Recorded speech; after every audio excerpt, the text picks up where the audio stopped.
All right, here goes! This is a Two Fat Guys Pull List podcast. If there was a storyline that you could retcon, what would it be and how would you change it? Sure, you could make arguments about dead Robins. That's probably my controversial comics opinion. Is I think Batman should have a dead Robin, and I'm really less particular in who it is. Origins of superpowers are always very interesting. There's more to them than meets the eye. We're opening the magnetic field. Your real training begins now. Ready?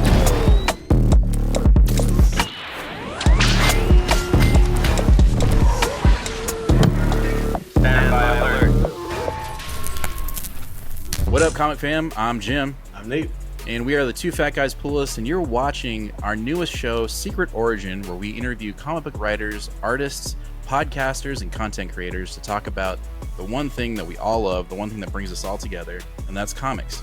Today, we are joined by the writer David Pepose. How are you doing today, David? Doing great. Thank you guys so much for having me. Absolutely. We're so glad you're on the show. You know, you reached out to us earlier when we did a review on Space Ghost, and I was like, man, we got to get David on the show. Like, we got to learn more about some of his work. So I told him literally don't even try. There's no way he would talk to us. So we're definitely glad that you're here. Happy to talk. All right. Well, before we start the bulk of the interview, we're going to do a rapid fire section of questions. Super easy, just to kind of like set the tone, get the vibe, and well, here we go. Ready to go? Yeah. Who deserves a new ongoing series at DC more, Doom Patrol or Metal Men? Boy, I guess I'll say Metal Men because they haven't had one in a while, but they're both great. Yeah, my dad's a big Metal Men fan, so whenever they pop up, he loves to read them. Yeah. All right, here we go. Who played Spider-Man best? Tobey Maguire, Andrew Garfield, Tom Holland, or Jake Johnson, in your opinion? Jake Johnson. Jake Johnson? Yeah, he's great. Perfect. I would have said that too.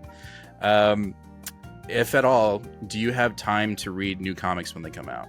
Yeah, I make time every Wednesday. Perfect. All right, here's the curveball. This is the one I'm asking everybody that jumps on the show. Okay. It's pretty hard. It's pretty hard hitting. Is oatmeal a soup? No.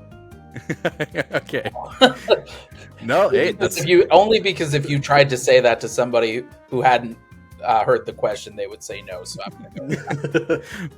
Perfect. All right. Well, that's going to calibrate our interview. Let's go ahead and jump into it. Sure. First question for you is, what is the first comic that made you really fall in love with the medium? It has to be Amazing Spider-Man 346.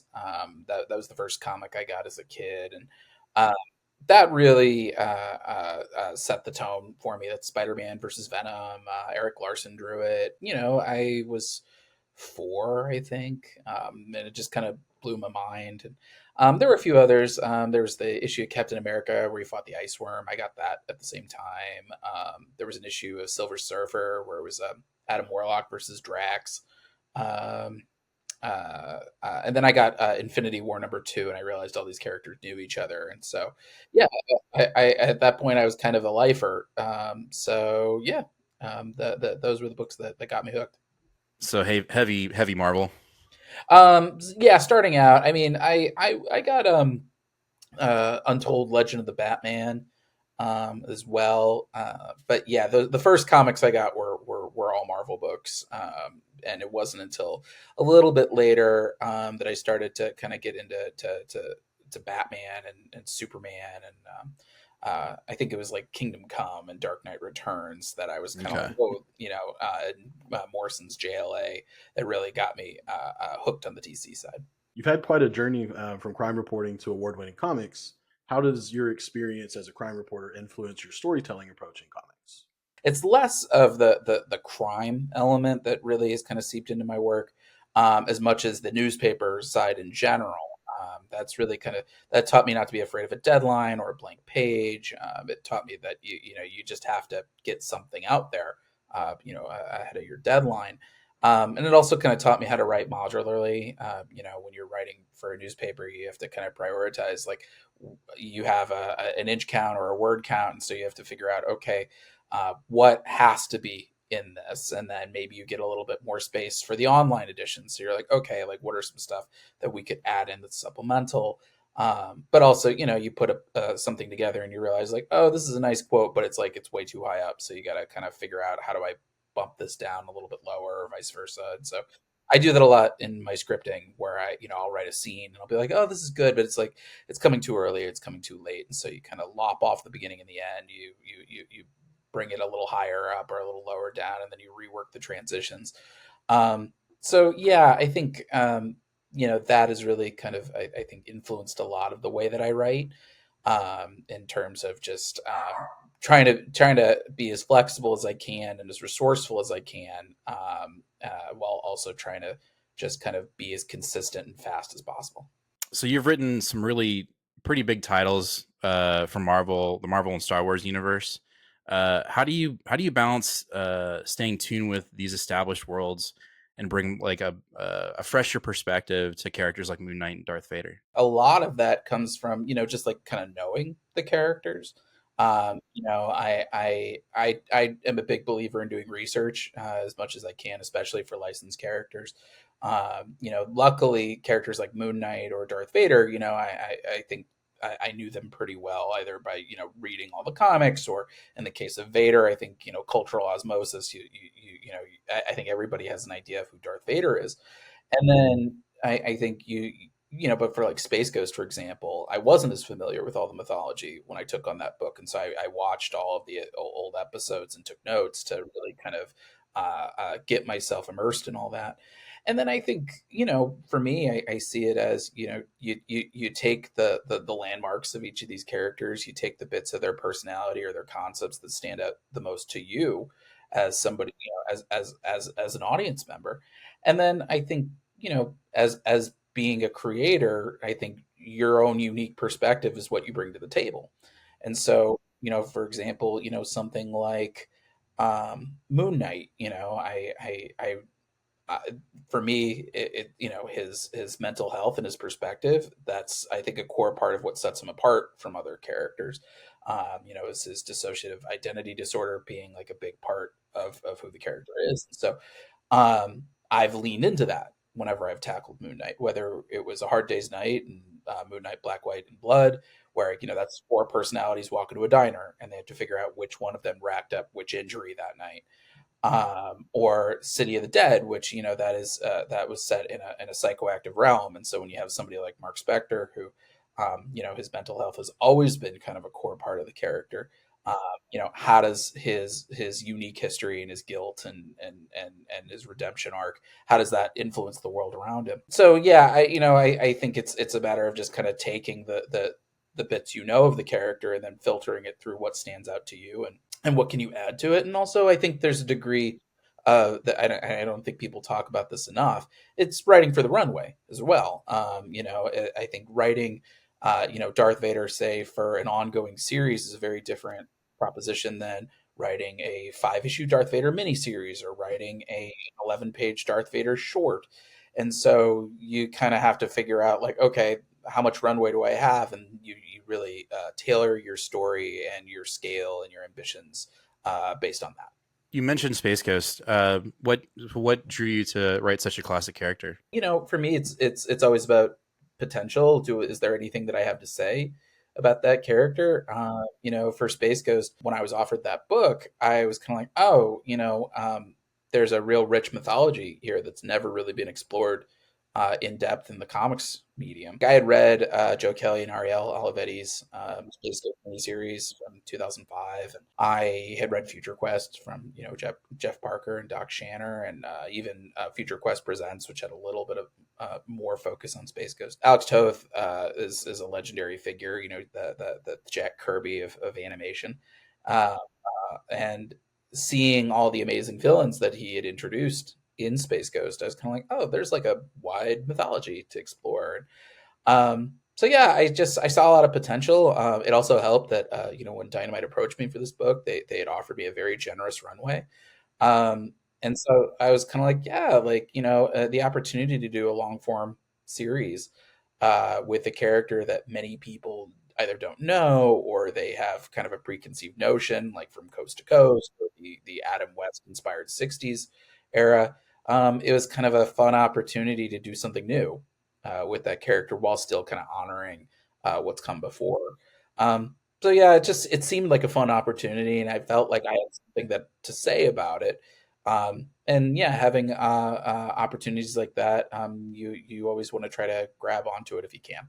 My exposure to Space Ghost was definitely Space Ghost Coast to Coast. I Sure. mean, the old cartoon would play around in the background probably like when I was younger, but that was my main exposure to it. And so being able to read the comic that you're writing to kind of bring those classic characters into like a more of a modern Yeah. age of storytelling is really cool. I liked the most recent issue with Moltar. I mean, Thank you.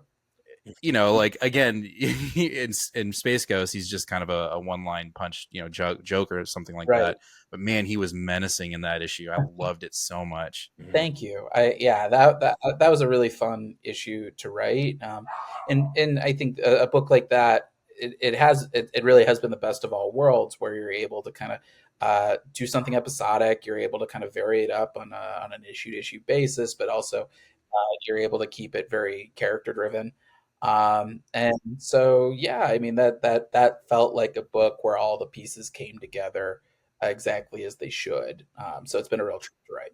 I also want to touch base real quick. We talked about Darth Vader really quick. I just want to say your story there was one of my favorite things that you've ever Thank done. you. It's issue 2 for the viewers that haven't seen it. Issue 2 of Darth Vader, Black, White, and Red. If you were ever been curious of what Darth Vader versus aliens is like, essentially, that's what it is, and it's absolutely amazing. I really enjoyed Thank you.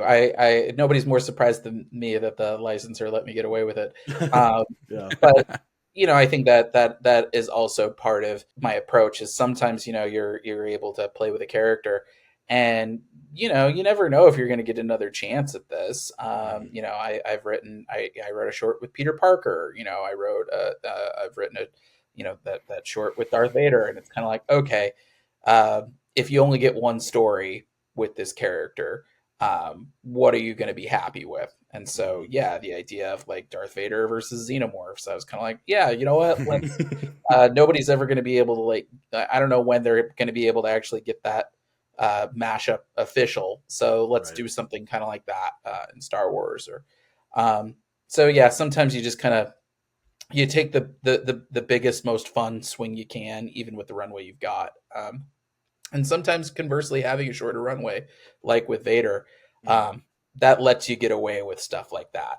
Yeah. Where like maybe, if I was trying to do a 4 or 5 issue series of Vader versus Xenomorphs, that might get a little tiresome. But being able to do kind of a quick 11-page burst of what's the Star Wars version of this look like, that's something that I think fits that kind of runway. With your experience developing properties for comics, TV, and film, how does your approach to storytelling change based off of them? I think for comics, the big thing is pacing. You only have a finite amount of space. Each page can only hold a finite amount of information, and so and on top of that, you're telling these through images and lettering, not through living, breathing actors who they have their own twists on lines and the like. And so yeah, I mean, for me, being able to I've gone through the Hollywood process a few times on some of my books, and yeah, it's always sort of it's a learning curve of just comics are what I grew up with, and that's sort of I think my chosen medium. But being able to say, okay, like how do you take a book like Spencer and Locke, and how do you make what do you keep from the comics, and what do what changes?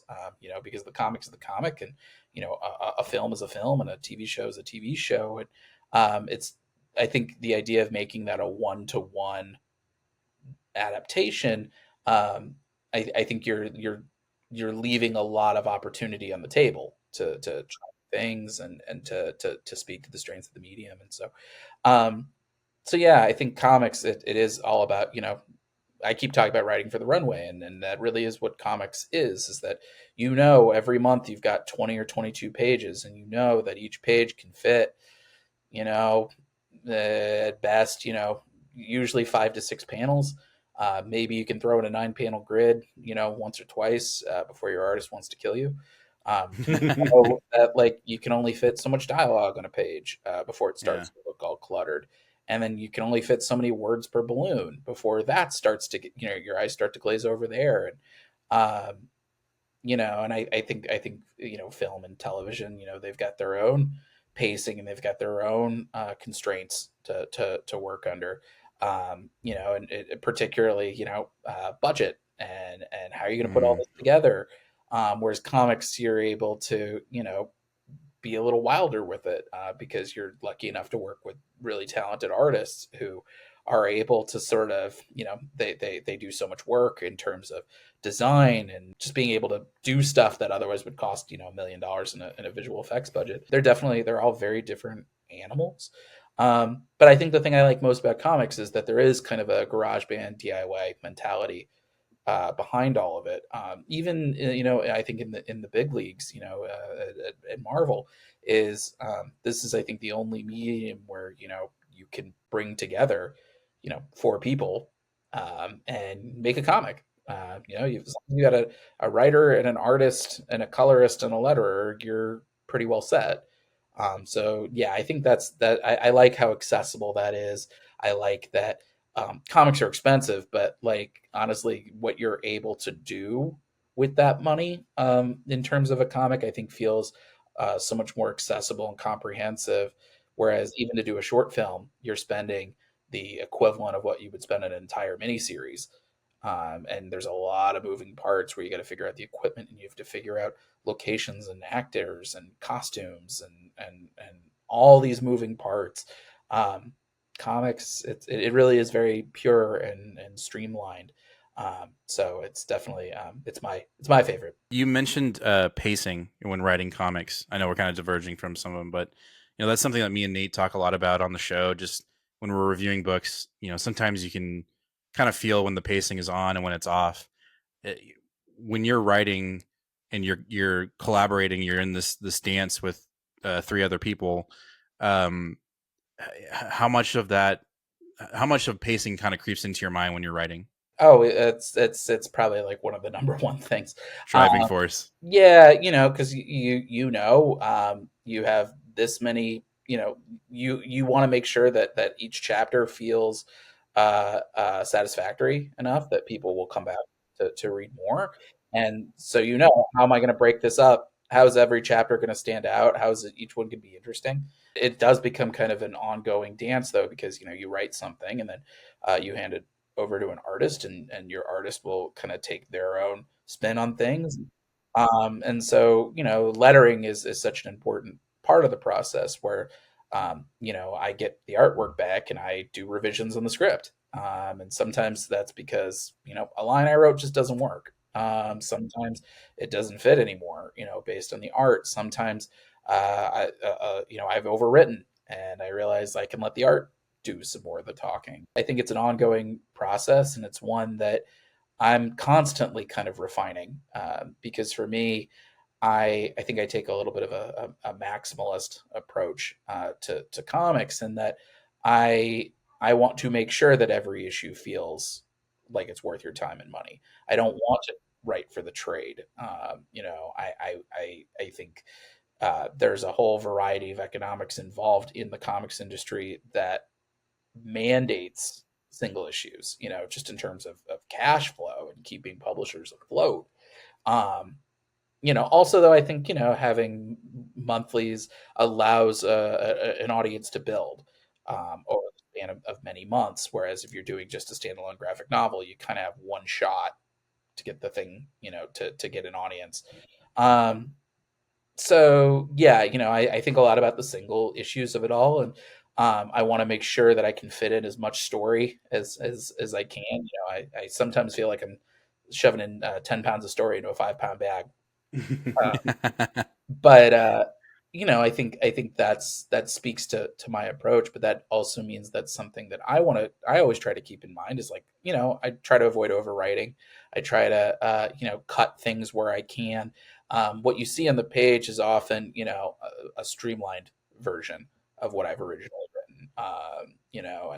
So yeah, pacing is always on my mind, and I think that's the only way that I can structure a story is, figuring out like, okay, I feel like I need an emotional beat here. What's that emotional beat going to be? Or, hasn't been any action in a while. What's the action going to be? And so I think this is a medium that you really navigate by touch just as much as through sight. And I think the pacing is a big part of that. If anyone wants a perfect example of pacing that I think has worked out really well in your work, and that's the Devil That Wears My Face. Thank you. You know, that's a book that kind of requires a bit of a fast pace to push what's going on. There's a lot going on there as far as like tension and horror and all this stuff. And you know, when I was reading it, I almost got to the point once where I was like, oh, this might be too much, and then boom, right then you like get back to where it's a little bit more level headed. We get to like kind of breathe a little bit and not just be so much in it. So I think that was a great example of pace in your work. Thank for you. Sure. Segue into the Devil Wears My Face. That book delves into themes of identity and possession.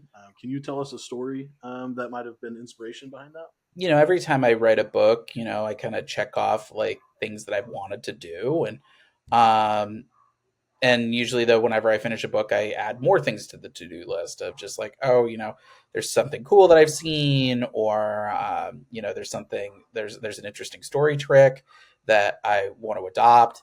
And so for me, you know, the idea of a body swap was something that was really interesting to me. You know, I'm a big fan of the movie Face Off, and so I thought that was really, you know, that was really cool.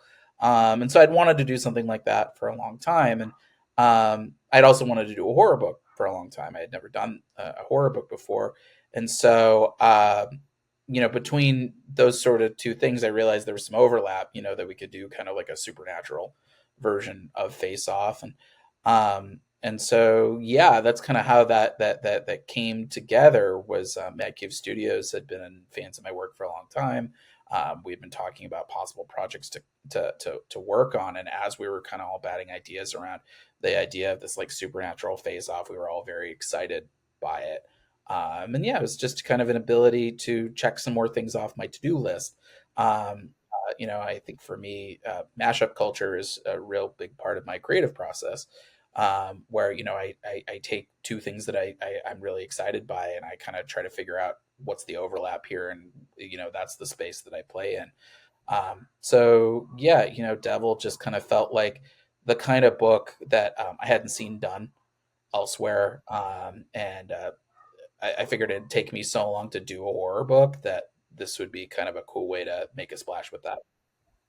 Well, you definitely did. You definitely. That was one of my very favorite books that you've done Thank so you. far. I really like that one. Going back to kind of like preferences in comics, do you have one between Marvel, DC, or indie when it comes to enjoying reading them? No, I think a good comic is a good comic is a good comic. You know, I don't really subscribe to like the sports team elements of it all. Yeah, I mean, if anything, I kind of am the opposite. You know, I feel like a healthy indie market means a healthy big two, and vice versa. I think a healthy Marvel means, you know, a healthy Marvel and a healthy DC are, I think, make for a healthy industry. So I'm always kind of rooting for as many good comics as possible. Um, so yeah, you know, I think like many people, I think I have my waves. You know, there are times where I'm reading a lot of Marvel stuff. There's times where I'm reading a lot of DC stuff. There's times where I'm reading a lot of indie stuff. Um, you know, so I think those, yeah, you know, it shifts from time to time, like I think many other people.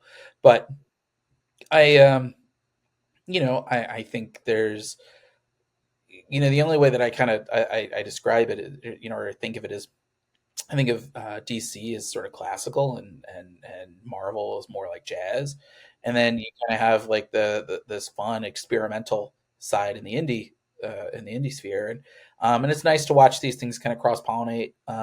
So because that, yeah, I think that's the only way that the industry kind of remains interesting and remains relevant.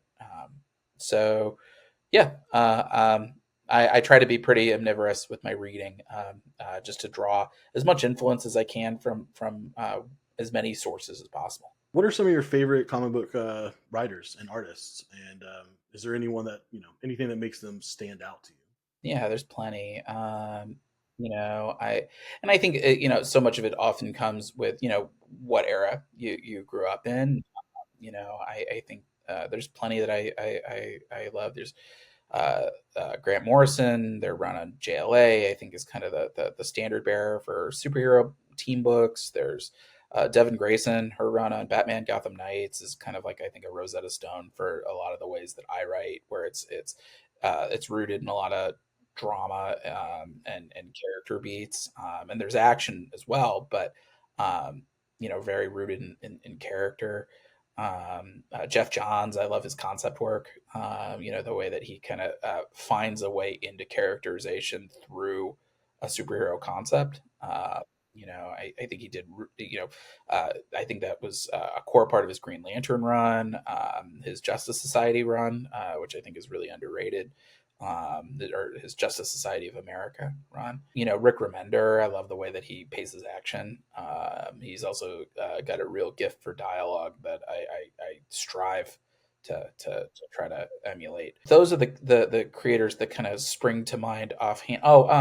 Roberto Aguirre Sacasa is another big influence. His work on Afterlife with Archie was really influential, especially in my early work. But yeah, I try to kind of just take inspiration where I can. A lot of times, film and television and pop culture are things that I draw a lot from. And you can see that in a lot of my work, is that I try not to just draw from other people's comics, although I do look to other creators as far as the execution and mechanics of it all. But I think trying to draw from other things other than comics helps kind of keep us more fresh rather than self-referential. And so that's something that I'm always trying to strive for. If there was a storyline that you could retcon, what would it be and how would you change it? Well, it doesn't necessarily have to be like obviously yours. It can be like anything. Yeah. I think it's always about dead characters coming back. I think, I had an idea for bringing back War Machine that I would have loved to have written, but that just wasn't in the cards. Just to give that more runway, because that was done so quickly. I think beyond that, I'm sure you could make arguments about dead Robins. That's probably my controversial comics opinion. Is I think Batman should have a dead Robin, and I'm really less particular in who it is, but I like that idea. And I know they've brought back 3 Robins, as I can recall. So leaving one of them dead would have been nice. I think for me, I saw this on Twitter the other day where, continuity is, I think, the only way to stay sane in this in this industry, in this readership, in this medium, is that like you need to look at continuity as a little selective. And so storylines that I don't like, just ignore them, pretend they don't exist. A big example that I always think of is, and I thought it was really well written at the time, but there was a Two-Face storyline years ago. It was 15 years ago at least, where they tried to retcon that like Harvey Dent's Two-Face persona was actually like his way of remembering his like twin brother who died in a fire, which was something that I thought, was well written, made sense in the storyline, and never referred to ever again. And I feel like that kind of helps me from venting my spleen too much, as far as like, if there's a story that doesn't like grab me, not everything has to count. Not everything has to last the test of time. Just sometimes you can kind of let a story that you don't like just kind of fade into the background. Fade away. Always be more stories. Not every story has to be the thing that like changes the character forever. And I think as a creator, it is statistics after a while that like if you're in this business for any sufficient period of time, you will inevitably come up with a story that just it doesn't connect. It didn't turn out the way you wanted. So I think a lot less about retconning stuff. The only my opinion on retconning is I'm sitting from where I'm sitting, it's always utilitarian. It's if there's like a story reason, if there's like a cool like angle to be like, oh hey, this thing that you thought you knew, or actually you're gonna take a twist on it. That stuff I like save in the back pocket. I'm just like, oh okay, like if I ever got a take on, I don't know, you know what, I can talk about it a little bit, like an idea that I had pitched for Savage Avengers, tying into what I was talking about War Machine. I had said, oh well, Brian Bendis brought back James Rhodes at the end of his Iron Man run, and but what if you had like a Deathlock built on James Rhodes parts that they didn't bring back? And so like that's the kind of retcon that I tend to think about. But like, I know I can't even think of one offhand, but I mean there are all sorts of stories that like fans like want to relitigate. And I'm just like, it's not worth it. It's you got one wild, crazy, beautiful life. If it's a really important, if it's something that really changes the character, it is important, it'll last. If not, especially in superhero comics, things go back to status quo. It's just what happens. And so yeah, I don't tend to think too much about like how would this is a story I want to reverse, just because if it's meant to be reversed, chances are it'll happen. You have a Cable book coming up in January. Do you want to talk a little bit about that? Yeah, Cable Love and Chrome. It starts this January. Yeah, I'm working with Mike Henderson on art for that book, and yeah, for me, that book is it's an exploration of Cable and what I think is kind of the most interesting and unique part about him, which is it's the techno-organic virus. The X-Men have other telepaths and they have other time travelers and they have other gun guys, but before the legacy virus, before Mpox, Cable really represented to me, this is a guy living with a chronic medical condition that he's constantly trying to manage through telekinesis. He's had the techno-organic virus since he was a child, and I thought there was something really interesting about the idea of a time traveler who knows he's been living on borrowed time. And that kind of explains everything else about Cable. That explains his larger than life persona and sort of the big bombastic, big guns, big attitude, extreme place that he's come from. Is yeah, if every day you're kind of hanging on for dear life, showing that you are the toughest guy in the room, maybe that's what gives you the edge to get up every day. And so for me, this story is about what happens when Cable finally meets someone else with the same condition. And so I had pitched it as kind of like Edge of Tomorrow meets the Fault in Our Stars with the techno-organic virus. All right. And so yeah, and of course we are still doing all kind of the big guns, big action, big attitude that you would expect from a Cable story, but we're really also focusing on Cable having to kind of stare his own mortality in the face. That speaks to a lot of the Cable books that I grew up with. My first introduction to him was in Fatal Attractions, where Magneto rips him apart with a magnetic burst, or The Adventures of Cyclops and Phoenix, where you see Cable as a kid struggling to deal with the techno-organic virus. And so having that burden that Cable has had to kind of shoulder in a lot of ways on his own. And it's not to say that he hasn't had, loved ones and he hasn't had support systems, but there's a difference between like people not having the same thing versus Cable finally meeting other people with the same condition. And so, yeah, we're kind of able to take that and push that through sort of the cool, larger than life action and time travel that you would expect out of a Cable story. So yeah, I'm very excited for people to get to read that.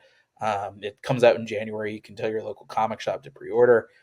We've got some amazing covers from some really cool, legendary Cable creators, including Ian Churchill has come back to do some amazing covers for the series. And I know we just revealed Mike Mignola. We remastered, recolored an amazing classic pinup that Mike did. And it looks like a million bucks to have his classic artwork gracing our book. So yeah, call your local comic shop. It's going to be a really fun series, 5 issues. But yeah, it's kind of taking Cable and putting him in a different kind of story than we've seen him. That sounds freaking awesome. I'm so excited for that. Thank you. Yeah, me too. Well, and I was just curious. Yeah, you did kind of answer this a little bit, but I was kind of wanting to tie something we talked about earlier. You said Dynamite was giving you a little bit of an open runway with Space Ghost, and it seems like with some of your other IP work, maybe even Savage Avengers, you've kind of had a little bit of a nice sized sandbox to play in. Has Cable been sort of that same experience, or with mutants being so big as they are, have you had a little bit of a shorter box to play in? Yeah, for Cable, it's been about kind of making this almost like a bottle story. Cable being kind of our big time travel mutant right now, but also kind of telling a story that's not stepping on anybody else's toes. And it's sort of trying to kind of tell us a story that is Cable specific. There's a lot of room for a lot of continuity crossover in other books, but this is, I think we really wanted to focus on Cable, so we're not really tying into any of the other X-Men books in this. This is very much a standalone story.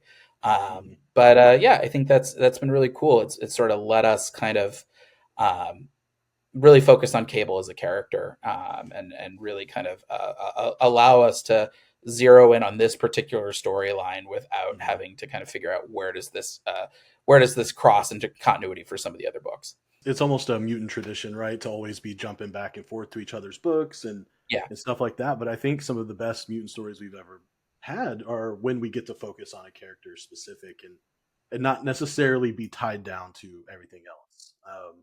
Not that tying together is not great. We've had some wonderful stories when it all just kind of crosses over, but that really excites me to be able to singularly focus on what we're doing here.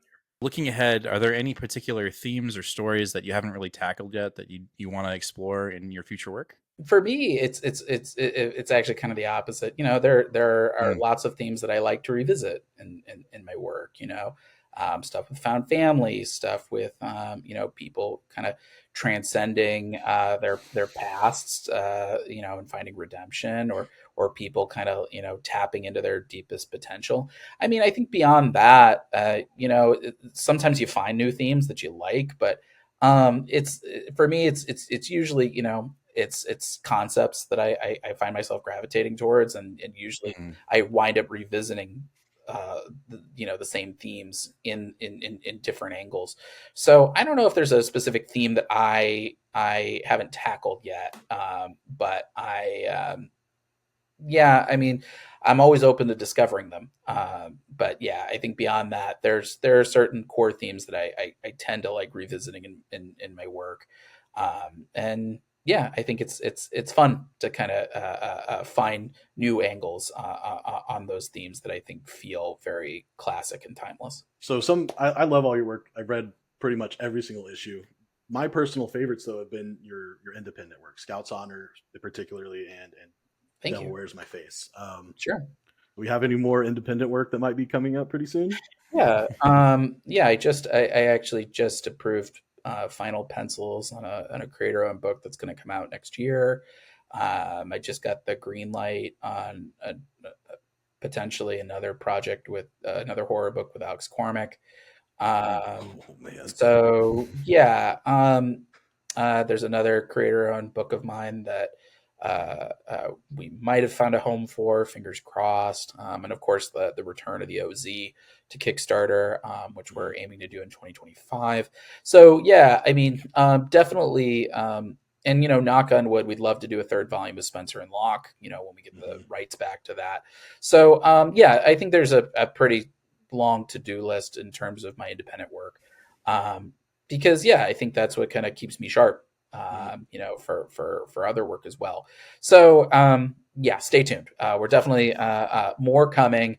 in a variety of different tones and genres. So stay tuned. Before we sign off, just let the audience know where they can follow you, where they can find your work, and just follow you on the interwebs. Yeah, you can follow me on Twitter and Instagram at PeposeD, or on Facebook at David Pepose Comics, or you can subscribe to my newsletter, Pep Talks, at bit.ly/pepnews. Awesome. Well, thank you again for jumping on with us. Awesome. Thank you guys. All right, we'll see you later.